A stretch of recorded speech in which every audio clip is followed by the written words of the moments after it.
my interest in you and your work, and the reason for being here and interviewing you today, stems from this kind of spiritual and kind of ecological emergency we find ourselves in as a species. And we live in a world that measures nature's value in a purely economic sense. Even though it's the only thing that keeps us alive, we have no care for it at all. We're in a race to destroy it. And so we live in this disjointed, broken, completely on the wrong track kind of society, and we're deeply in need of change. And yet what we see is business as usual, but business as usual is no longer an option. Something has to change.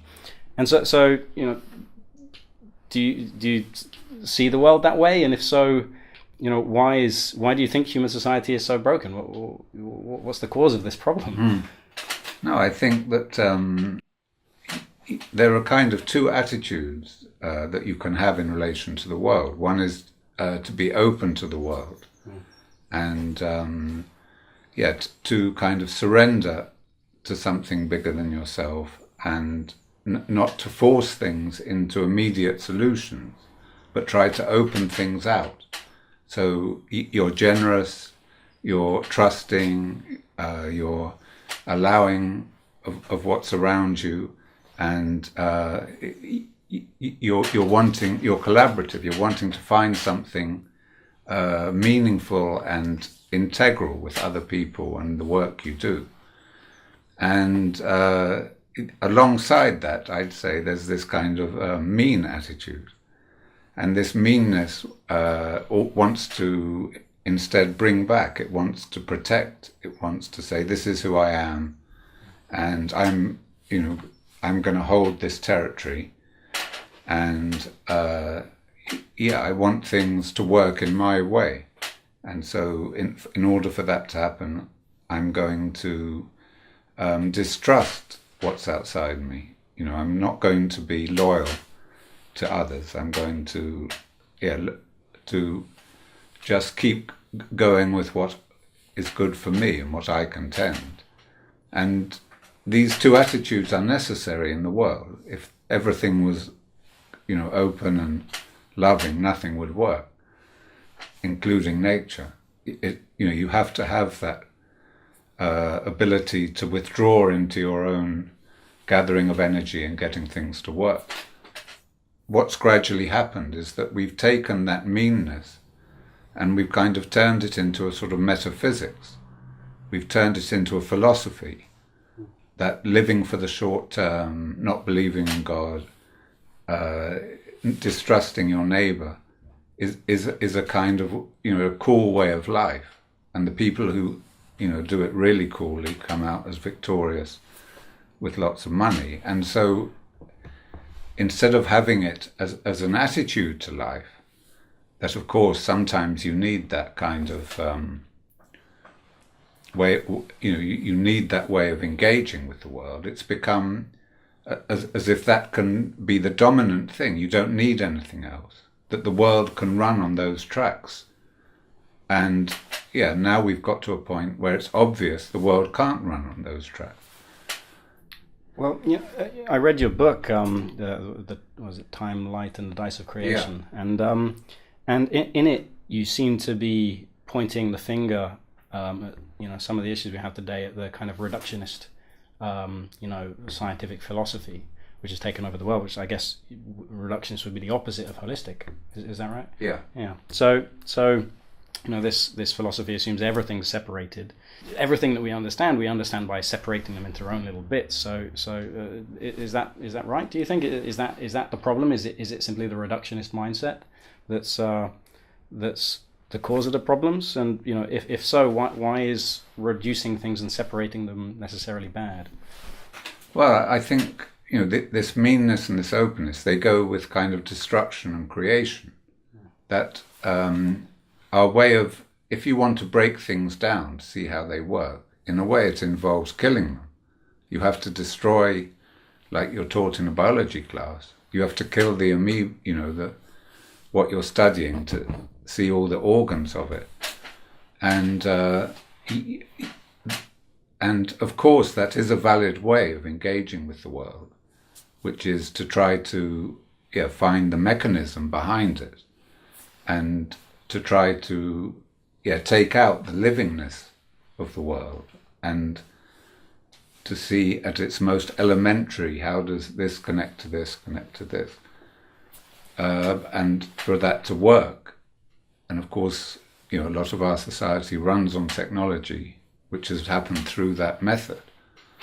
But I think the short-sightedness is not that reductionism isn't true and isn't a way of engaging with the world, but it's eclipsing another way of engaging with the world, which is openness and you could say love, or embracing the aliveness of things, not to destroy them by putting them into parts, but to try to find their meaning, and what's their meaning in relation to a greater whole. So, okay, we went into that industrialization, we got completely carried away with that and made it a sort of blueprint for everything, as if there was nothing else. And we are now reached this crisis. But instead of trying to sort of dismember that and find the problem of what happened, it's to give people the confidence to address that in themselves and to say, right, what can I do that that touches that that urge, that passion in myself that believes, that wants to see whole value, that cares about the world, with this completely paradoxical systemic situation that we've created.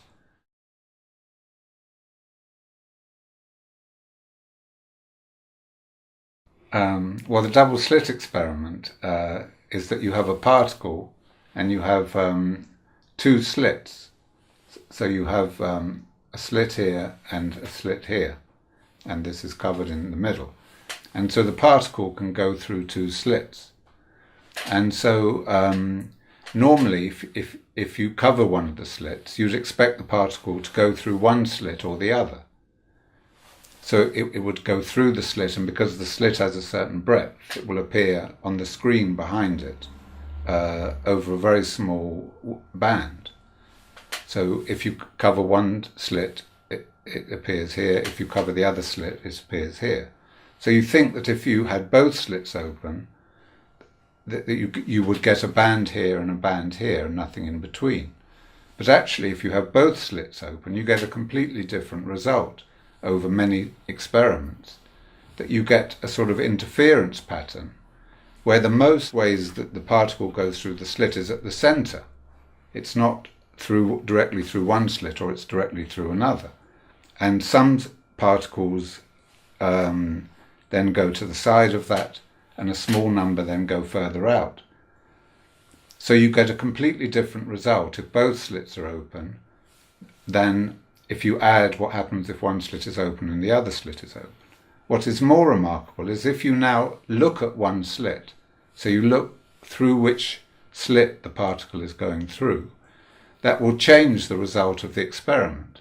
And you'll go back to having a band here and a band here of where the particle hits the screen. So how you observe, where you measure the system, actually changes the result of the system.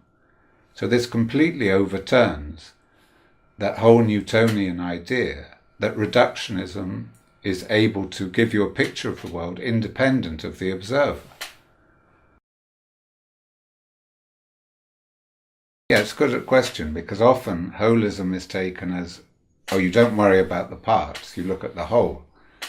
But that's not what holistic science is about. What you're interested in holism is actually looking at the relationships between the whole and the part. So there's a kind of paradox that the whole comes from the parts. You can't understand the whole message of a book unless you read each word. You can't say, oh, I'm going to understand the book, I'm not going to bother with the parts, I'm not going to read the words. You have to actually go through the parts to reach the whole. And yet at the same time, the parts would not be there. They'd not be, you would not use those parts unless they were able to express the whole in some way. So there's a kind of circle here that you have to go through the parts to get to the whole. But what are the parts? They're expressions of the whole. And so you have to kind of suspend judgment. Like when you're reading, if you tried to isolate each part, which would be a reductionist way of analysing a book, and say, okay, this first word, the, it comes from Anglo-Saxon, and it can mean this. That would be, you wouldn't actually understand the meaning of the book. But also, if you just flip through the whole book in 5 minutes, it wouldn't mean you'd understood the whole book either.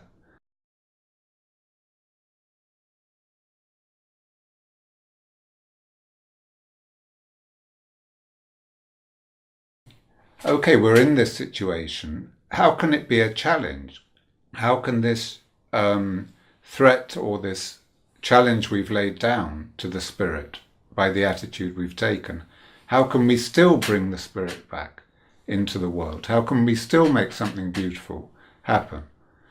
And so it's being able, it's not ignoring what's happening in some idealistic way. It's taking what's happening face on and seeing the process of it, the movement of it that we've been through. And where are we in this movement? We're at a critical point where everything is fragmenting, and we're at that point where everything's going to crash, or something beautiful and whole is going to be created that can be a vessel for the spirit. And so I think that in the end, that is the movement we're going to make, because we can't make any other movement. We're going to make it. Yeah.